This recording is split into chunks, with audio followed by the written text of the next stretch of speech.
It's time for Around the Ozarks News, brought to you by the Springfield-Greene County Park Board, Blue Current, and Thompson Sales. Here are your hosts, Ethan and Sarah Foreheads. Hey, good morning to you on Wednesday. It's already Wednesday. I feel like it's been a quick week. Has it been a quick week for you, Sarah? Or a long one? No, not at all. Long one. Not at all. Very long. Very long. But that's okay, because not all of them are, you know? My glass is still half full, by golly. Okay, well, good for you. I'm sure that'll pay off. All right, we got a lot of news to tell you about this morning, so let's get started. Boy, this is a story that Sarah and I remember very, very well. Had an impact on us. The man convicted of murdering a young girl in Stella, Missouri, will be put to death by execution. The date has now been set. Christopher Collings was found guilty in 2012 of killing, you'll remember her name, 9-year-old Rowan Ford. In 2007. Collings will be executed at 6 p.m. on December 3rd. And that's a story that was huge news in Springfield in 2007. It took up several days of our coverage as Rowan first went missing. There was the search for her that was ongoing that we covered. And then, sadly, they found her in kind of a sinkhole cave type thing. Sarah covered the story for KY3 extensively and talked with Stella's family quite a bit. And it was a tough one, wasn't it? Oh, man. Yeah. Yes. Yeah. It's really crazy. And, yep, to see, I sat through the entire trial, which was in Rolla, Phelps County, on a change of venue. And then now to see this, what will be, 20 years later, you know? So it's really wild. Really, really crazy.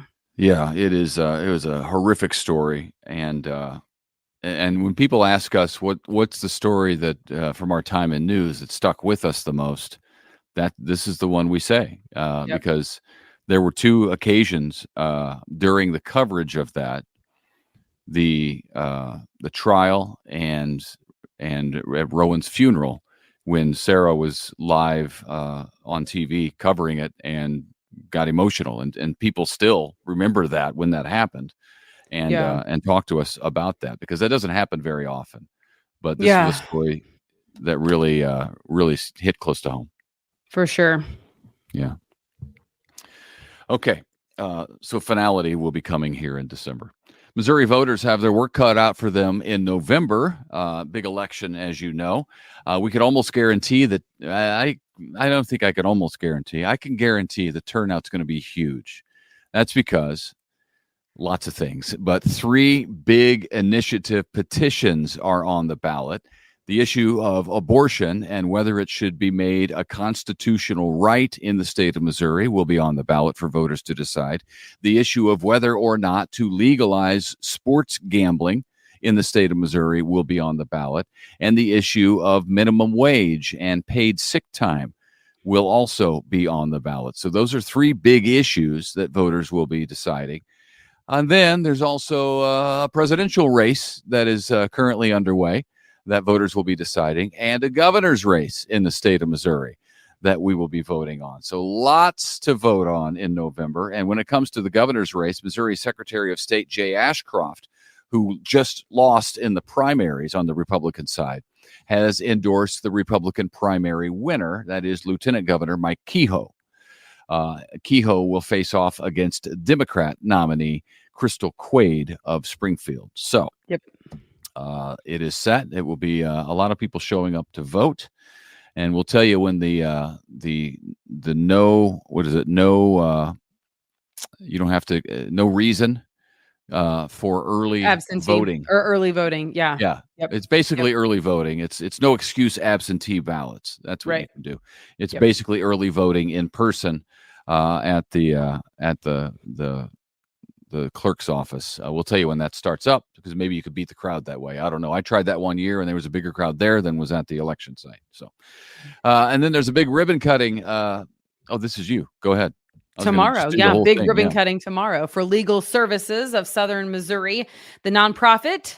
Legal Services of Southern Missouri getting a new headquarters building on South Delaware, that is in Southeast Springfield. They, of course, provide legal help for low-income people in 43 counties. So that's necessary in our judicial system, and that's exciting for them to be getting a big new building. All right. How about this? 5 Springfield area businesses are some of the fastest growing in the nation. The whole Cool. nation. How cool is that? That's nice. Yeah. Magazine ranked the private companies on their percentage of revenue growth. So this is not overall sales. This is Right. growth patterns. Epic Strategies, which is a marketing agency. Sun Solar LLC, which does solar panels. Money Tree Lead Systems, which helps companies generate leads that focus on real estate. A6 IT Solution, and Nixa-based Extreme Exteriors Roofing and Siding. So congratulations to all of them for Yeah. being some of the fastest growing companies in the entire nation. I just think that's really cool. That's a list you want to be on, I think, right? I think so. As a business owner, like, yeah, you've made it. There you go. Yeah. You Yeah. achieved the American dream. Okay, now this is today. MoDOT is asking for your input today on some transportation needs. Today from 10:30 this morning until 12:30 today, you can weigh in on what projects should be prioritized in their budget. They will have a list of some needed work, and then you can go see which one you would like done first. Head over to the Library Center in Springfield again today from 10:30 to 12:30. Or you can comment online on MoDOT's website. You can see those online comment forms until August 23rd. Okay. Good to know. This is a wild story, and I think we covered this back when it happened. Now there's an update to it, but a 68-year-old woman in Illinois, Chicago area, no surprise. I'm from Southern Illinois, so I can say that, was arrested for stealing. Why? Because Chicago has crazy stories. Yeah. Well, Chicago's Chicago a does mess. have crazy stories. Chicago's just it's top it's to cool bottom too, though. You know, like Chicago's a cool place, but also it not to can live be there. crazy. Top to bottom, it's a train wreck. They've got problems in Chicago. Anyway, 68-year-old woman in that area arrested for stealing chicken wings from the school cafeteria where she worked, and not just a few chicken wings. She pleaded guilty to stealing $1.5 million worth of chicken wings. Can you even imagine how many chicken wings that is? No, and she's almost 70. She's almost 70 years old. Like that, I just feel like that's weird. And she's a lunch lady, and I don't get it. I don't get it. It's unbelievable. It is who does that? But she will be she's being sentenced to 9 years in prison for this. Yeah. The theft, let me tell you about how it happened. The theft took place over 19 months during COVID. So when nobody's at school, she's ordering and eating or whatever she's doing with chicken wings. The school was shut down. The district was still sending food home for the students. So I guess nobody noticed. I mean, she didn't send chicken wings home. So nobody noticed that she was, in addition to the sandwich lunch meat, that she was also purchasing frozen chicken wings. Well, they didn't notice until they did, but then they did. You know? Which is inevitable. I mean, come on. But here's what is another crazy part of the story is that investigators don't know what she did with the chicken wings. $1.5 million worth of chicken wings. They don't know where they went. What she did, which is that's what, to me, that's the craziest part of the story. Because she obviously sold them to somebody who sold chicken wings, right? Well, I mean, you would think, but investigators would be able to figure that out. Well, one would think, but they didn't. I don't know how you couldn't get her to cave for a lesser sentence or whatever. I don't know, but somehow they didn't find out what she did with the chicken. There's no trace of the chicken wings. Yeah, it's very strange. Very strange. That's a lot of wings, man. That's a lot of wings. That's a lot of wings. By the way, the school students don't even eat chicken wings at all. Because they have bones in them. So they never cook them for the students. What? That's another just The most don't know. unbelievable thing for me on this is that she must have thought that she could get away with it. That's not the most fascinating thing to me. What? The most fascinating thing to me is that they couldn't figure out what she did with them. There's no paper trail for the chicken There's no wings. money trail. That's what's weird. You know what I mean? Well, but there has to be. Yeah. There has to be. There you go.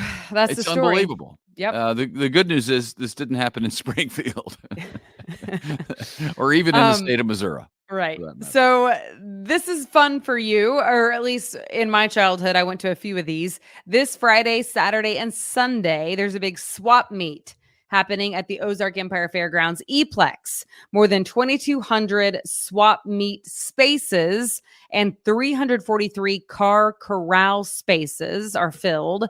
There will be project cars and show cars and everything in between. And if you've never been to a good old-fashioned swap meet, now's your chance. Yeah, it's a good opportunity. Now's Good your opportunity. chance.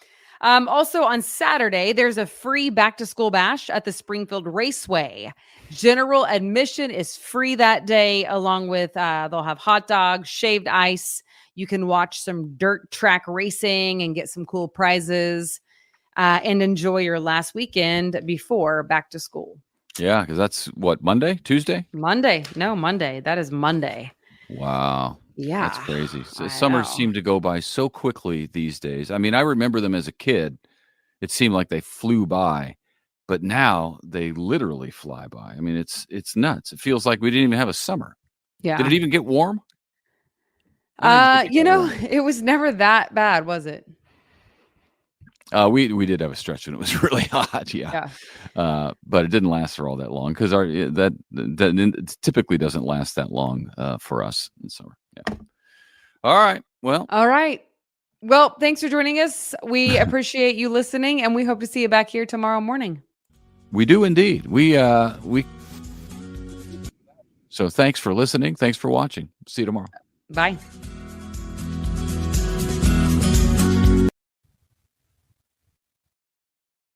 It's time for Around the Ozarks Wake Up Weather, sponsored by Scooters Coffee and Rescue Towing. Here's your host, meteorologist Abby Dyer.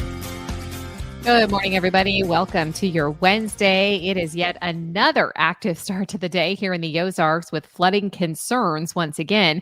Not for everybody, but where the rain and storms are ongoing, it's pouring. High rainfall rates across the Ozarks this morning, some thunderstorms too, and flash flooding is our concern as we head into your Wednesday morning and mid-morning hours. There is this area of very unsettled weather from the Central Plains back through the Mississippi Valley. We've been dealing with some rounds of rain and storms the last couple of days, and today continues in that unsettled pattern that we've been seeing. There is a warm front draped just to our south and west. That's going to keep most of the rain and storms today north and east of the Springfield area. It could mean flash flooding, though, and the best chance of seeing that this morning is going to be north and east of the Springfield area. I'm talking a line from Lebanon back down through portions of Texas County all the way to West Plains and then clear up through Jefferson City and portions of central Missouri.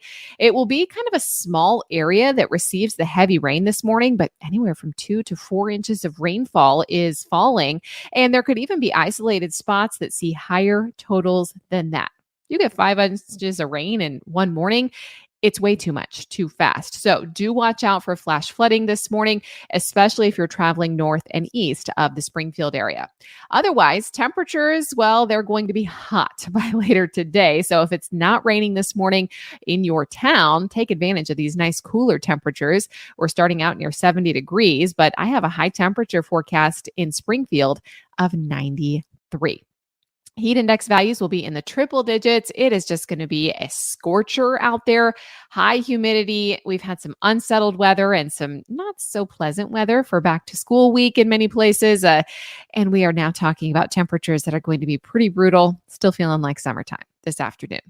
I expect that we continue to see rain chances in the forecast back tomorrow. In fact, there's a risk of severe storms in the forecast as we head into Thursday. High temperatures on Thursday still look like they'll be in the 90s too. So we're going to hold on to some of that heat and humidity as we head into tomorrow as well. Around the country, what's making headlines? Well, it's our active weather here in the Midwest. That's going to be showing up in headlines in the national news. As I mentioned, heavy rain and flash flooding taking headlines from the Central Plains back down through the Mississippi Valley. Dangerous heat is also in place for the Southern Plains, the lower Mississippi Valley, and the Gulf Coast. There are heat headlines down there. We'll just get a taste of that this afternoon and tomorrow. Also, Tropical Storm Ernesto has formed and it is now approaching the United States Virgin Islands and Puerto Rico. So we are keeping a close eye on that, as is the National Hurricane Center. All of this happening while fire weather concerns are happening out west and in the Pacific Northwest. Air quality, very poor there as well. So you'll probably hear about that weather-wise in national news also. All right, it's time for the Around the Ozarks Wake Up Weather Brain Twister Trivia question for the day. This one is a cat question. What breed of cat doesn't have fur? You know the ones I'm talking about. Dr. Evil's cat. Do you think that was A, a Siamese, B, a Persian, C, an Egyptian, or D, a Sphinx? And this was maybe an easy one for all of you cat lovers that know it is D, a Sphinx. It is the only breed of cat that does not have fur. It is hairless. It is a naturally occurring genetic mutation, and it was developed through selective breeding of the animal starting back in the 1960s. They are very popular now. But no, they are not hypoallergenic. So if you are allergic to cats, you can't just get one with no hair because that allergen is actually caused, if I understood what I read right, I think it's through their mucus or something that they secrete that's not their hair. So now you know they are not hypoallergenic. So someone that's allergic to cats would still sneeze, even around a hairless cat. All right, here's your next question. What was the most expensive painting ever sold? Do you think it is A, the Mona Lisa, B, the Scream, C, Salvator Mundi, or D, the Card Players? Let me know if you know your art history. You can do that at aroundtheozarks.com. That's where you can enter the daily trivia question and win $20 to Scooters Coffee. So thank you so much to Scooters and Rescue Towing for sponsoring Around the Ozarks Wake Up Weather. I sure appreciate you listening this morning. I want everybody to drive safe on the roads. If you see water over the road, turn around, don't drown. We'll be back again to chat more storm chances tomorrow.